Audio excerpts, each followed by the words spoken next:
Clay, in the Star Trek universe, do you think it's possible to invent something and not be morally compromised by your invention somewhere down the line? Do you think that all inventions pay a price? Alexander Graham Bell probably went deaf from being screamed into his ear or something like that. Thomas Edison, Zefram Cochrane in the Star Trek universe. There's a whole bunch of other. There's every episode that Paul guy with the egg in the third season of TNG was another memorable thing. And now we meet another guy here. We meet Emory Erickson. Is that his name? I think that's his name. Inventor of the transporter. Surprising to you that this is the first time we've met the creator of the transporter? Well, first of all, I think it's interesting that this episode skews so closely to the Alexander Graham Bell story, which is he went to jail after he commandeered a frigate to try and retrieve his lost son's voice from the first telephone that he invented. He just went so deep in that cave, he kept chasing that echo all the way down, and the bear got him. Yes. No, I have learned from Star Trek that if someone shows up on your ship and they are an inventor or in a wheelchair, do not trust them. Yeah. The wheelchair gives it away. The other guy was we just watched it for the Patreon revisits. We watched The Ultimate Computer, which was a similar African-American, well, or black, I guess, a black inventor who's haunted by his invention. And this is the same kind of thing. Have they ever mentioned the creator of the transporter at all? Like, no, not at all. This is a whole cloth invention. Yeah, that is, episode. I mean, it's kind of surprising that they've never... Because I guess one of the things that you don't think about until you start doing a show like this where you are in some sort of prequel realm is at what point in human history does the teleporter get invented? Because they've only... If Zefram Cochrane was the first person to break warp speed, that's only like 100 years before this or something. I forget exactly what the timetable is. And so, they have the transporter in this, so... Clearly, it was invented. They seem to imply in this that it was invented in parallel because they knew each other and they were working on their projects at the same time. Yeah. So that's kind of it. One giant leap for mankind right there, inventing the warp drive and the teleporter at the same time. That's huge. Yeah. Although a little bit of retroactive retconning, I guess, going on here, because when we started the Enterprise, the transporter was an unknown commodity. They were like, I'm not using that thing. Yeah, I'm not using that thing. And there were a couple accidents with people getting like rocks stuck in their head as they used the transporter. Apparently they ironed out all the kinks for this episode, but in the context, I guess the warp drive was a better invention at the time because it actually worked. Yeah. And the transporter was used for moving boxes back and forth. The two things they seem to have ironed out in this season is that the transporter seems to work fine now, and they also have no qualms about killing crew members anymore. Yeah. After the Xindi War, it's just like we kill them whenever we need to kill them. They're trying to connect it to TOS. That's one way to go about things. All right, so we're going to be talking about Daedalus. I think it's pronounced Daedalus. I spent the afternoon on Google. I would say it's Daedalus, but I think it's Daedalus. Anyway, it's the 10th episode of the 4th season. Came out on January 14th, 2005. It was written by Ken Lezebnik and Michael Bryant, directed by David Straighten, in-universe date not specifically known, but it's 2154. In this episode called Daedalus, the inventor of Earth's transporter comes aboard Enterprise for an experiment. I think this is one, Clay. Do we just want to get the B plot out of the way? I think this is a podcast that's this is an episode that's built for that in a way. So the B plot is Trippin' to Paul. What'd you think of Trippin' to Paul? I like that stuff. I found this stuff more interesting than some of the stuff they've done with them in the past. Because I like that they're not just playing the straight, now she's broken up with the husband and they can get together card. It feels more realistic what they're doing here, that she's got some new priorities that she's kind of tracking down, and so she's moving away, and he's like, yeah, I figured this was going to happen. Like, I thought that stuff was pretty good. It didn't feel as out of place in this episode as the last time they dropped that stuff in, which was like in the middle of, I forget which, I don't know if it must have been the Vulcan trilogy. Yeah, I can't remember if it was the Vulcan trilogy or the Augment trilogy, but it felt really out of place. And this one's more of like a laid back kind of episode of the week kind of thing where it makes sense to drop in this side stuff. Yeah. But yeah, I liked it. I thought it was pretty good. I think the B plot to me sums up what the A plot will eventually do too, which is that I think that the acting carries a lot of this episode for me. I didn't mind tripping to Paul, and I wrote down in my notes, I was like, this is the best scene. These are some of the best scenes that these two have had in a long time. It got to the end of it, and their like breakup scene at the very end, and it caught me off guard, and it left me wondering if I had been paying attention, because I got to that point and I was like, is this really all it's about? Sort of like I thought there was like something deeper maybe going on, and just from their interactions earlier, it seems like there's some kind of a denial thing where like T'Pol is not being truthful about the fact that she's having trouble with her mother. You know, they're like implying all this stuff that's going on, and Trip is trying to get to the bottom of it. And then to just have T'Pol come up at the end and be like, listen, I'm really into this book right now, and I can't do anything outside of that. And to have Trip go like, I know. Yeah. Anyway. Well, that's basically the same conversation that happens in my house anytime my girlfriend gets a new Terry Pratchett book, and it's like, okay, you're going to be in Discworld for the next month. I'll see you. I guess we'll talk when you're done. I guess I was caught a little bit off guard by how easy it ended up being, to the point where I was like, well, it kind of negated all the earlier scenes, because I thought there was something really brewing here that I guess I'm a little bit underwhelmed by their relationship as a whole, even outside of this episode.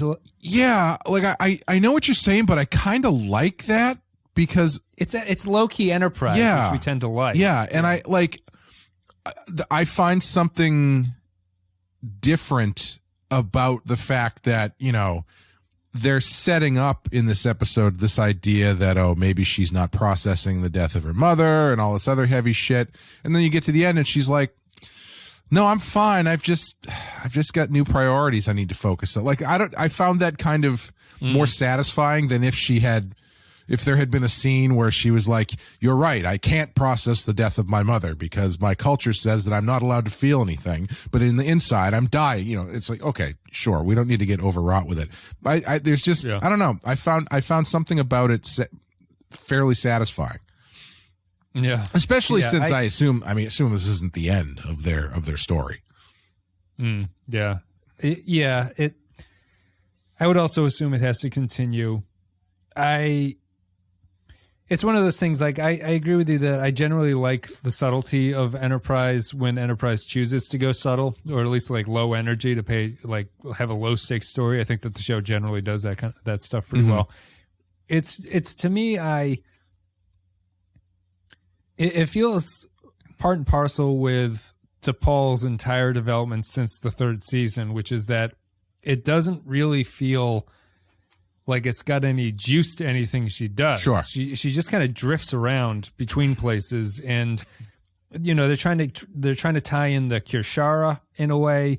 And to me, highlighting the Kirshara is like, it brings up all these silly technical nerdy details where you're like, they really are going to say the Vulcans changed in less than a generation. Yeah. Like, they completely just adjust, and that sticks out to me. She's just, it's another thing of the like what we complained through the entire Vulcan trilogy. The Vulcan belief system is just used as a MacGuffin for things. Yeah. Like she doesn't ever have to explain why this new teachings has taught her anything, or that it's like the new teachings show her that it's not the time to be with Trip. She just goes, this book is really something, you know, and I just don't have the time to deal with you. And why? It's like she went. It's like she walked the Freedom Trail in Boston once, and then all of a sudden she's like, you know, the original State House is a marvel, and I really need to learn more about it. Nobody talks about John Winthrop enough. Did you find Trip's ending believable? I thought Trip would be more hard. Like, I thought Trip, you'd have to play that scene. he pretends to be cheerful, but as she goes down the ladder, he starts to get frowny faced. Yeah. At that point, Yeah. but he seems positive about the whole thing. And was he just waiting for her to be like, I can't do anything? And he goes, I know, I could have said it, but I was waiting for you to say it in the first place. I know, I was just ribbing you. I knew you. There's nothing you could do. Like, what's he waiting for? Yeah. I don't know. That is kind of interesting because I think it seems like the angle of this ending is that they are both kind of over it. Right. Like obviously Trip would like this to keep going, but he kind of understands what's happening and is kind of expecting it. I don't think he was necessarily expecting her to run into his arms after she got divorced or whatever. So it is kind of like he's been plying her, right? Like I don't get the sense that he's just trying to be like a good friend who's spending time with her. I get the sense that he's digging to try to figure out where their relationship stands in all of their interactions with each other. You know? I mean, if the minute that she decides that she'd rather marry some guy than be with you, I guess you can probably take a hint. But it is an interesting moment because he does play it pretty straight, and you would think that generally there would be some lingering sadness there, but they don't go that way. It is sort of like just she's sort of confirming what he already knows, and they have done a good job, I think, with these two of believably playing them as two people whose the timing never just worked out right. Yeah. And there's just kind of nothing they can do about it. Whether or not that's true is debatable, but right. But like the way they play it fairly like adults, which is kind of unique, I would say. Yeah. And I mean, as soon as she finds out she doesn't have Vulcan AIDS anymore, she's just like, get out of here. Which I love that they they wrote that baby out real quick. One scene. Yep, this doesn't seem to exist in you anymore. I don't know what the deal is. What was that disease about again? I don't even remember. It's the mind meld. It's mind meld. Yeah. AIDS. It's just a mind meld STD that you get. Yeah. I like Phlox's dismissal too. He's just like, well, you were diagnosed with an incurable disease and now it's gone. Yeah. So what are we going to do about this? He's a good medical practitioner. I guess maybe that's a good point to end there, and we can tie it into the main storyline. We can always come back to Trip and Paul. I think Daedalus is an episode that I enjoyed it as I was watching it, and when it ended and I started to think about it, it's like, wow, that episode wasn't as good as I was enjoying it when it was happening.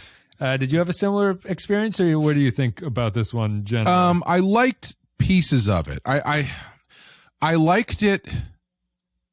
I liked it as a whole because it was a Star Trek Enterprise episode that didn't end in a gunfight.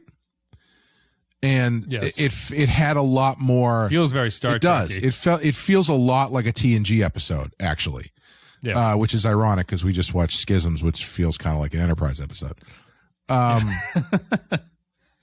So I liked it as a whole for that reason. The minute they what's his name?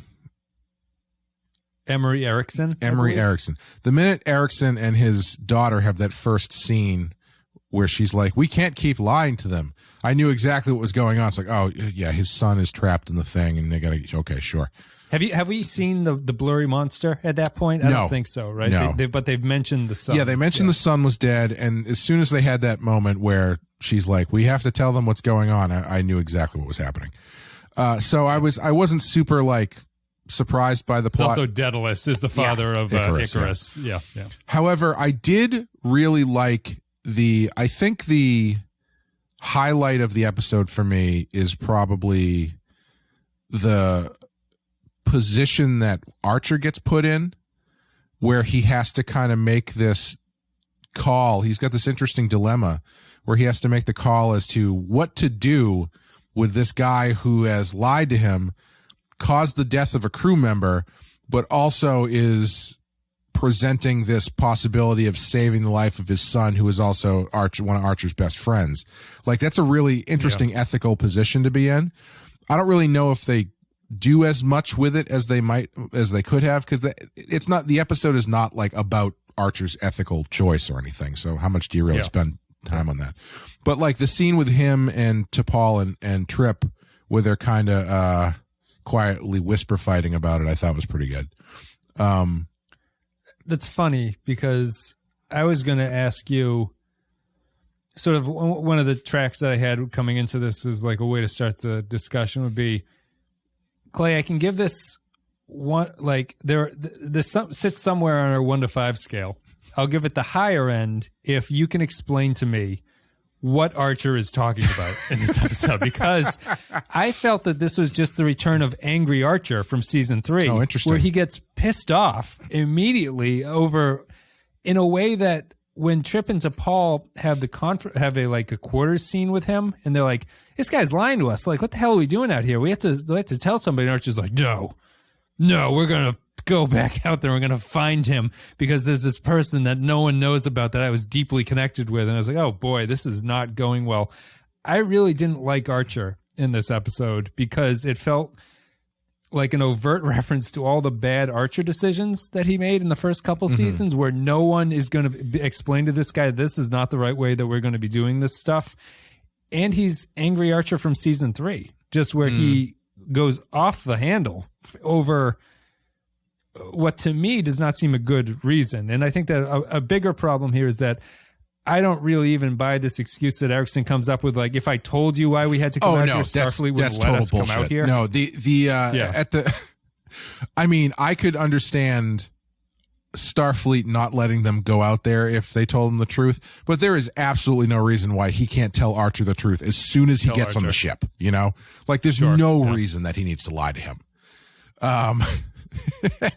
And that scene with him and Trip where he's like, I'll just do it. And Trip's like, no, what if this is my ship? And he's like, nah, I'll just do it. It'll be fine. Yeah, just give me that. I said I'd do it. It's fine. It's not a big deal. It was good awkward acting from the two of them there. I like that scene. I like the acting of this episode. The acting is the best. Yeah, I guess my problem with that scene, though, is that I didn't totally buy the fanboy element from Trip. Like, he's like, the reason that scene should work is because Trip doesn't want to step on the toes of this guy that he thinks is, you know, a genius idol of his. And it never really got there, because Trip, to his credit, as soon as the guy's like, I'll just, you know what, go take a break, he's like, no, this is my job. I don't care who you are.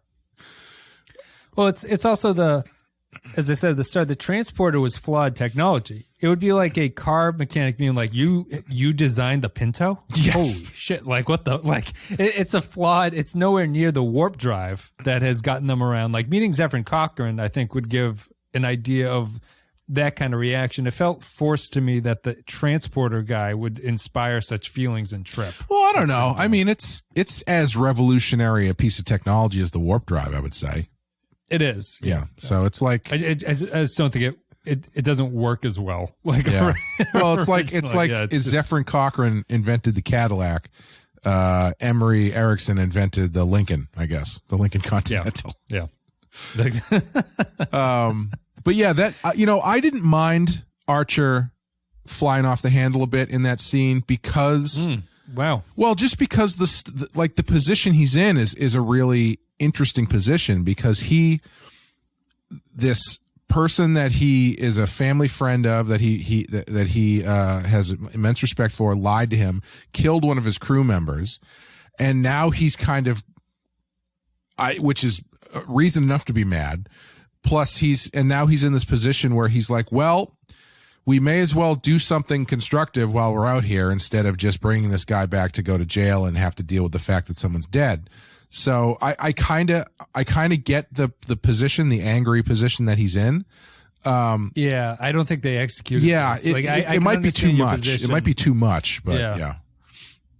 Because I think that once he learns about all of that stuff, I think I think I'm calling him Angry Archer because he's lashing out at Trip and to Paul in a way that, like, I understand that maybe Archer's just bad at dealing with his anger at Erickson, but to me, the script only works for Archer if he's angry at Erickson, but is a better captain to Paul and Trip, where the anger doesn't spill out in that kind of a way.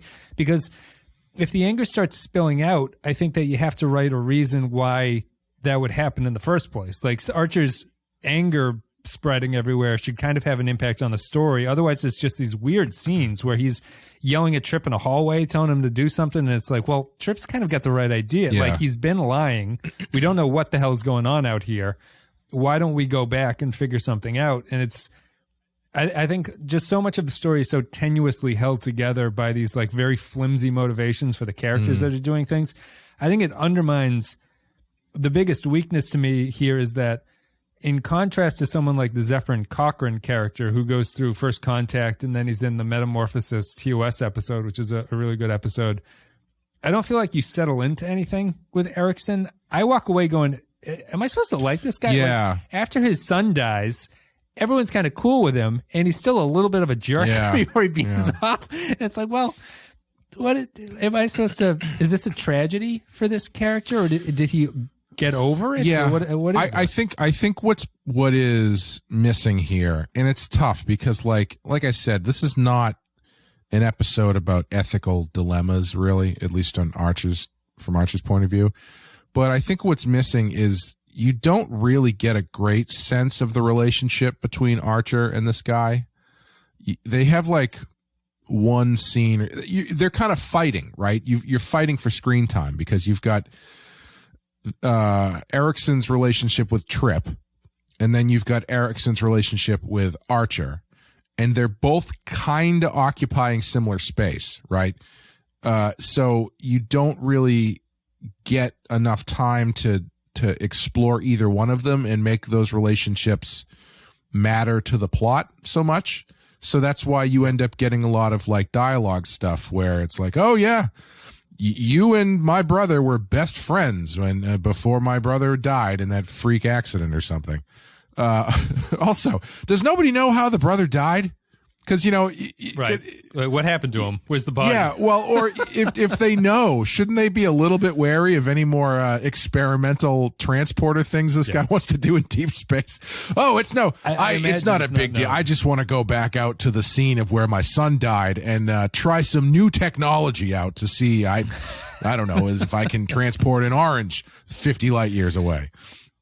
Because he has gone out there multiple times, right? Because Archer mentions that he realizes he'd lied because there was a log from a research ship that went out there and experienced the same thing with him. Sure. They found that little blurry monster. Well, that was thing. So that was the moment that I kind of enjoyed because when Trip comes to Archer to tell him what's going on, Archer's like, yeah, I know. I figured it out too. I know. And so Archer's on board pretty quickly. Like there's no real pushback about what's actually going on. The whole facade comes down refreshingly quickly, honestly. Where it's like once Trip comes to Archer and Archer's like, yeah, the next scene is Erickson going like, got me. Sorry, guys. Got me. We're already out here. We're in the Barrens or whatever. Yeah. But like compared to like I think his name is Daystrom in The Ultimate Computer, right? Like I think that episode did a better job of taking an approach on this scientist who, it's not the same story, but it's a scientist who like won't give up on his dream, really. And it's like there's a tragedy in the fact that he is incapable of seeing the flaws in his design, and it leads to this tragedy everywhere else where the Enterprise is like firing on other ships because the other ships are in a war game with it and they don't realize that it's acting for real. This one, like the other thing that this reminds me of, and not in a good way, is The Visitor, right? Because it's a father who loses his son and tries to get him back. But where The Visitor is like one of the top 5 Star Trek episodes of all time, this one doesn't even really try to go into the relationship or like the feeling of loss. Right, really, right. It never translates that the reason that Erickson is out there is because he can't get over it. And I think it's because of the way that he's just kind of semi-written as like a little bit of a jerk, and nothing ever comes of it. I'll throw it to you just by saying it even comes down to the fact that when the ending scene where they've found Quinn and they're trying to rescue him, and Phlox is going like he's dying, like nothing can be done, and he's stuck in the transporter beam. I am shocked that the way they decided to end that was to have the physical version of him appear and fall to the ground. I thought they were just going to be like, you have to let him go. Yeah, me too. And the transporter beam would just fade away, and that would be the end of it. And it's kind of like metaphorically letting go of this hazy thing that he's never really had a grip on. But they bring him back. He just collapses on the thing, and then they run up, and he's like, "Dad, Dad, what happened?" He's like, "You're dead, son." And then he dies, and it's like, this is strange. It's just a strange. They gave no moment for that character to display any kind of, I couldn't accomplish what I needed to accomplish, and I lost my son because of it. Yeah. They get, the closest they kind of get with that is that final scene where he's like, well, I came out here to bring my son home, and I guess technically I'm doing that, but they don't really go into it too much. Yeah, it's an interesting episode because it's got a lot of potential for some kind of good character conflict, but yeah, it never quite kicks it up enough. Like even after they find out what's going on, when the daughter, whose name escapes me, goes to talk to Archer, there's not really a lot of animosity there. She's like, we should have told you. I'm sorry. And he's like, don't worry about it. It's your dad's in trouble though. It's like it's just it falls. It rings a little hollow in some places, and like they have a good setup for a scene where Erickson says to Trip the thing about losing people that you're close to, and then Trip comes back with talking about his sister and stuff. But that's only like a couple lines, and it doesn't really amount to a ton. Like it would have been interesting if they had another scene where Trip is like, I don't know, would I bring her back if I had the chance? What lengths would I go to? I said I wouldn't hurt anybody, but who's to say, really? Right. Yeah. And then he looks over and reads like, I'm just trying to eat lunch, sir.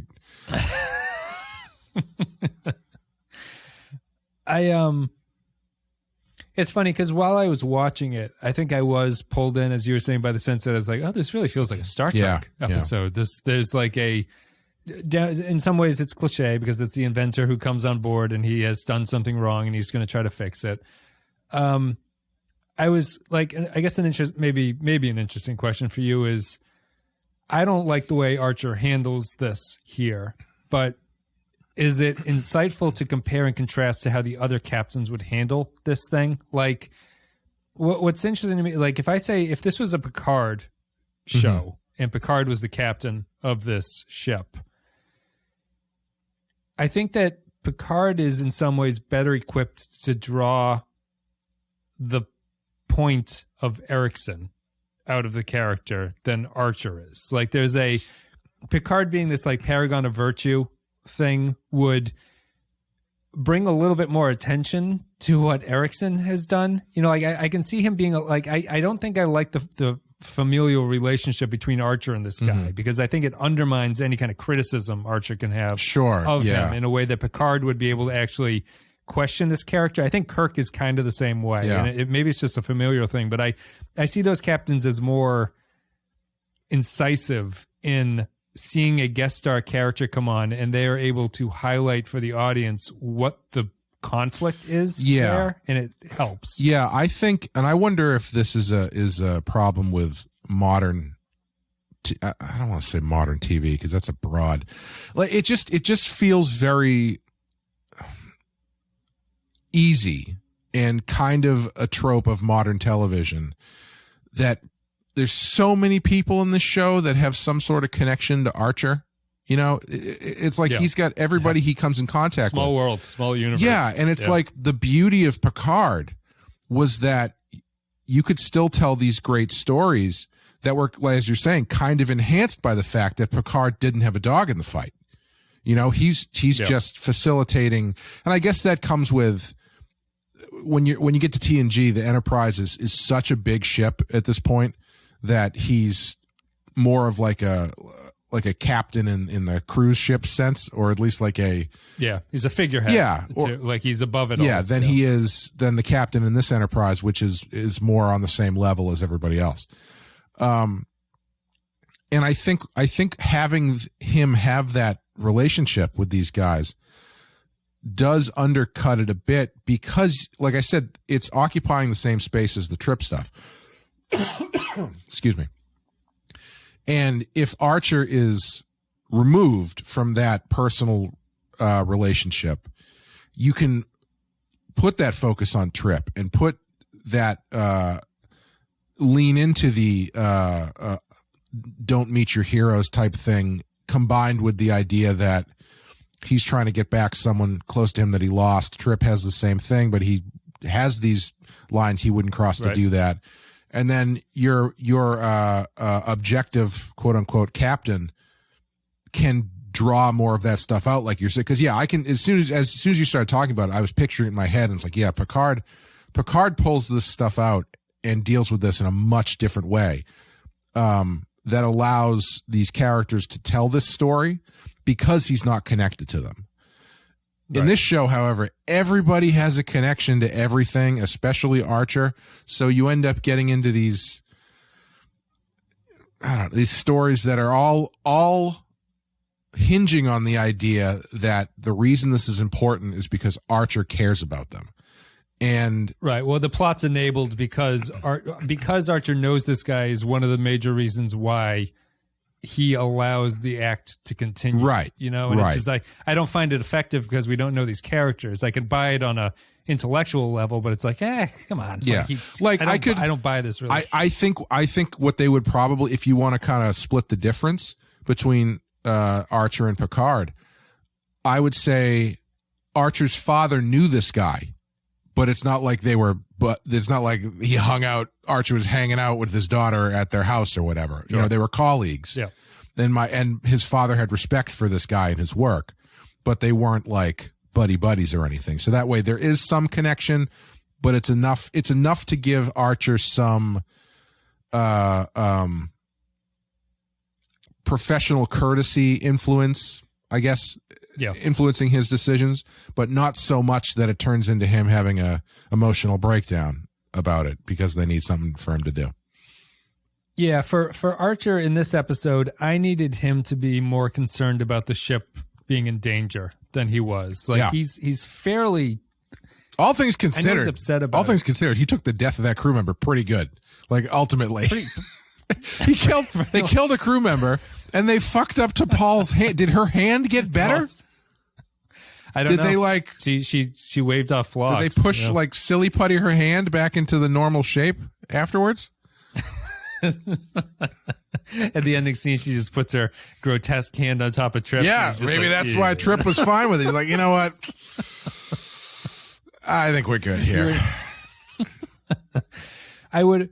And down to they have the scene where Trip is yelling at Archer saying if the energy thing had been 3 feet to the right, he would have hit a photon torpedo and none of us would have been standing here.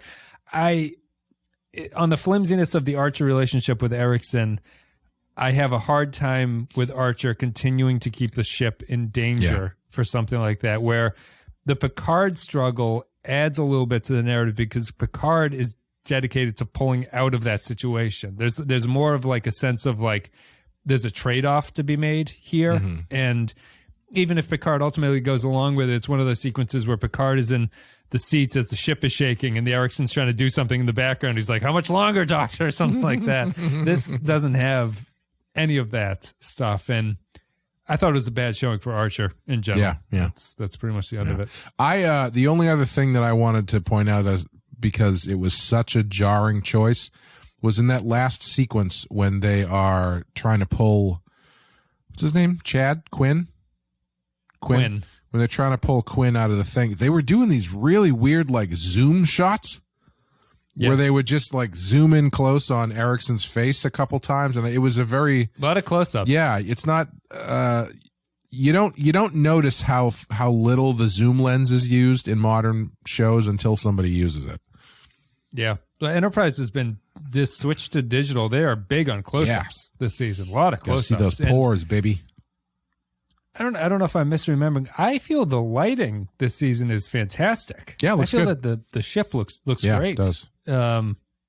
When Archer's having that conversation with Quinn, where Quinn is not Quinn, Erickson is in his wheelchair looking at the camera, sort of at an angle, and Archer's behind him, sitting on the bed.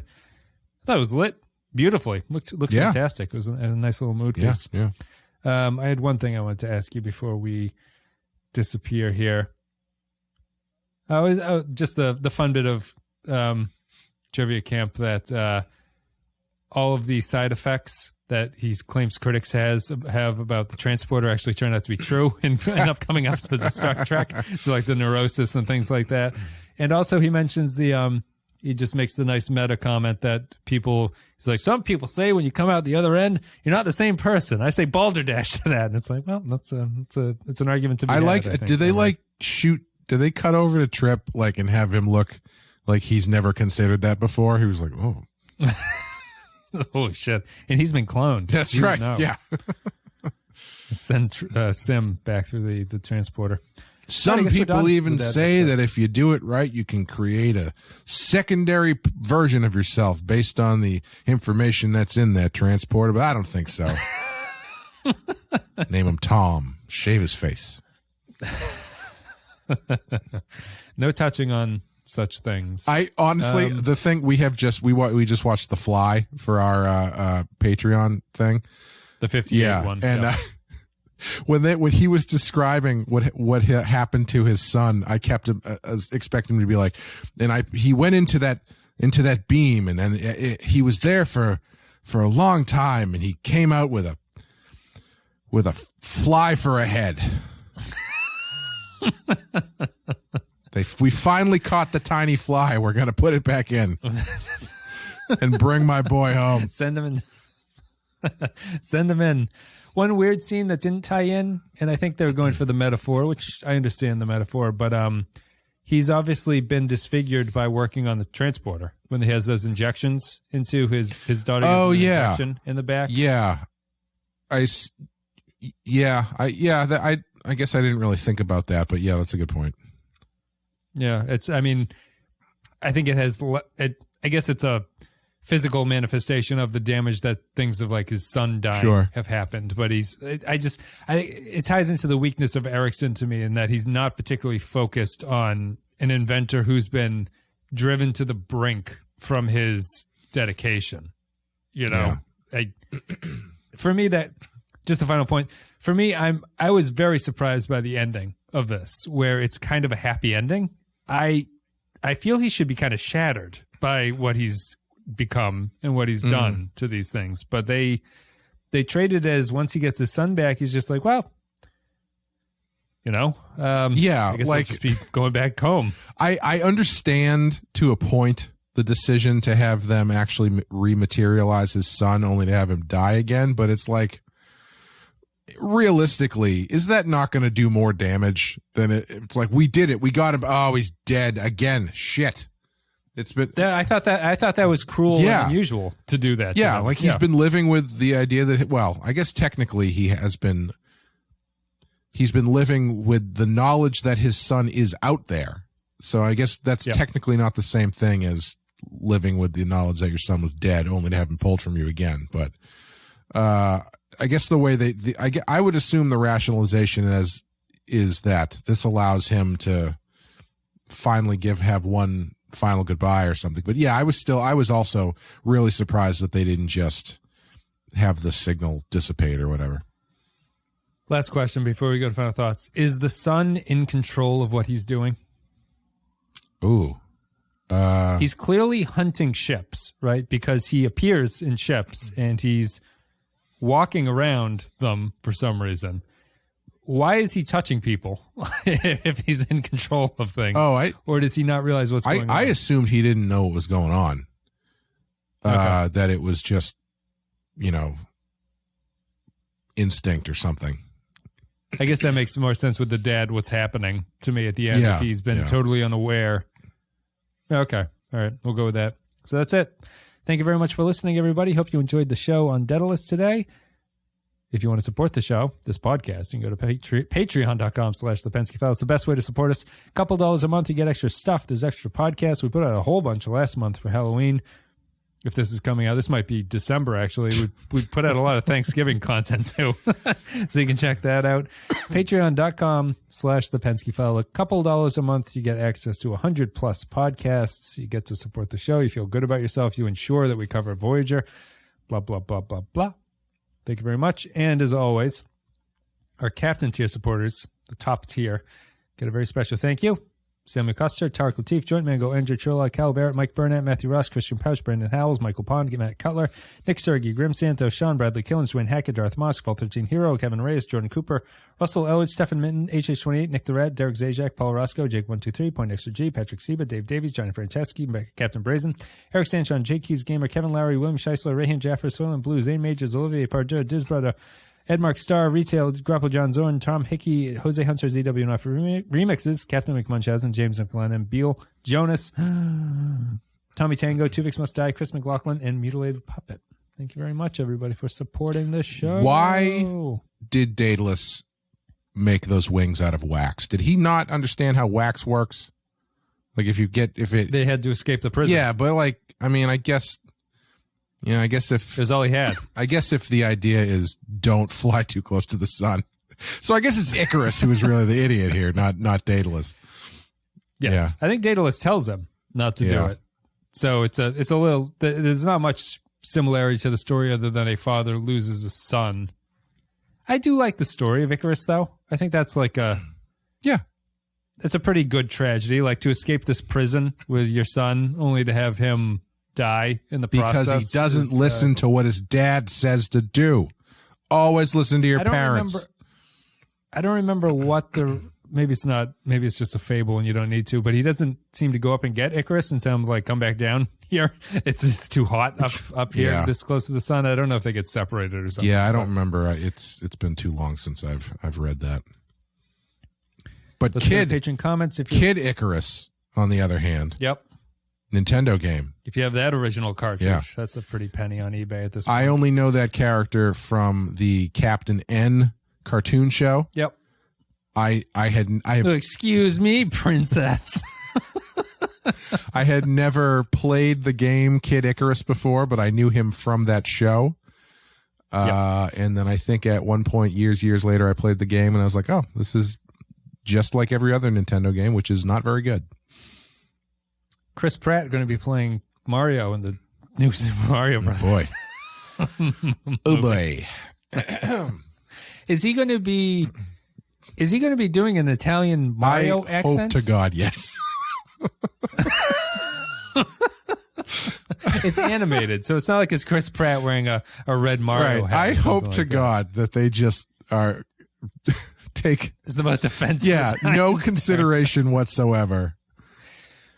That's what there's a guy who's been doing Mario's voice for 30 years at this point, and I feel that he has I know it doesn't carry the Chris. I guess my problem is if it's Chris Pratt doing a Mario impersonation, I don't understand why it has to be Chris Pratt. Really, sure. I feel like you're just paying for something. Well, I know you want the name. Why do you hire? But it's animated. Why do you hire Vin Diesel to play Groot? He's got one line that he says all the time. Because that's like South Park in its first season had George Clooney play the dog. True, yeah. Dog. That is the joke. Yes. Yeah. This is not that. But anyway, let's go to patron thoughts. If you're a patron at the $5 and up level, you can leave your thoughts about upcoming episodes. We only have 6 here. Matt Ross says, Daedalus, this low-rent version of TOS is the ultimate computer, is only missing the suicidal computer in Space Battle. It also has an almost similar story of Voyager's Jetrel, or any time they can use the magic transporter to fix anything. Rather than feeling sympathy or caring about his incorporeal son, I just want to get out of this ponderous story that the other Treks did better. Archer being angry again was bizarre, and I wonder if it was because Bakula noticed a similarity to his prior job, that this next beam up got Quinn home. 2 beam up ghosts out of 5. Kyle Barrett says, Daedalus, the most disturbing thing about this episode is that Bill Cobbs looks very similar to Bill Cosby, although I don't mean to be offensive and insinuate that all Bills look alike. Meeting the creator of the transporter is fun, but what makes for a good piece of trivia doesn't necessarily make for a good story, because you can easily guess what the entire plot and resolution will be as soon as Quinn is first mentioned. That wouldn't be a problem if the episode's theme of loss, grief, and letting go actually connected to the two crew members who have lost family themselves recently, rather than just Erickson, who we don't give the tiniest shit about. Angry Archer makes an unwelcome return for no good reason, Bakula being as good at anger as Liam Neeson is at improv comedy. The plot is also just so boring and contrived to the entire conceit that the episode is based on, that Starfleet wouldn't authorize the mission being bollocks, because why wouldn't they, especially when they only realized that there was any danger involved when they got there. When they only realized there was any danger involved when they got there. 1 shot out of sickbay ceiling out of 5. Latte Librarian says, after a whole season of being more emotional due to space drugs, T'Pol is now totally calm in the face of her mother's death. Did that mind meld fix that along with her other brain disease? Why does she get 2 chronic brain issues when everyone else gets 0? 2 out of 5. Didn't talk about her mother here. I think I mentioned it. I wasn't crazy about the connections to the Kirshara. This was reminding me of how much of a letdown the Kirshara arc was for me. And it's like, they should abandon this thing. Yeah. Also, she's reading if the Vulcans are going to treat this thing the way that they've been treating it, she needs a copy of that pyramid thing. If she's going to read the Kirshara, it's not just reading it on a pad like a Kindle. She's got the Kindle version of I mean, it was in very high demand. So she was either wait till they restock the paperback or get the Kindle version. Just save a couple bucks with the Kindle. Well, on Vulcan, from this point out, every motel that you stay in, there's a Kirshara pointy thing in the drawer in between the beds. Of all the bad transitions, this is Groppler John Zorn. Of all the bad transitions from cold open to the theme song, this is the worst. And so is this episode. Do you remember the transition? I don't. What is it? It's he writes it here, but it's been a long road. It's just Erickson laughing maniacally. Right. Hard cuts to while the they're song. like pushing him down the hallways. Yes. Yep. I was struck by just the they don't fade out of the laughter. They just cut into the song, and it's just like, wow. I'm telling you, between that, I think the director of this movie had just watched a bunch of like 60s low budget road movies or something, where he was like Dennis Hopper movies, where he was getting real. How much experimental cutting and filmmaking can I bring to this mid-season, final season episode of Star Trek Enterprise? Groppler John Zorn says this is 1 steaming turd on the transporter pad out of 5. Wow. Royo says, I really like the idea of meeting the guy who invented the transporter, yet another advantage of being a prequel the show failed to take advantage of until now. I even like Emory Erickson grumbling all about the conspiracy theorists he has to deal with as an intellectual, something that is far more relatable today because of the pandemic.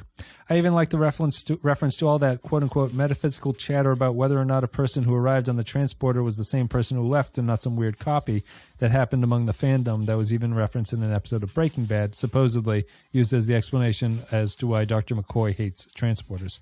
Funnily enough, they discuss how transporters can make Starfleet obsolete if they had enough range. That's precisely what J.J. Abrams does in his movie by having Khan beam from Earth to the Klingon homeworld. Oops. I guess we're stuck in the unenviable situation where J.J. Trek is dumber than Star Trek Enterprise. 3.5 out of 5.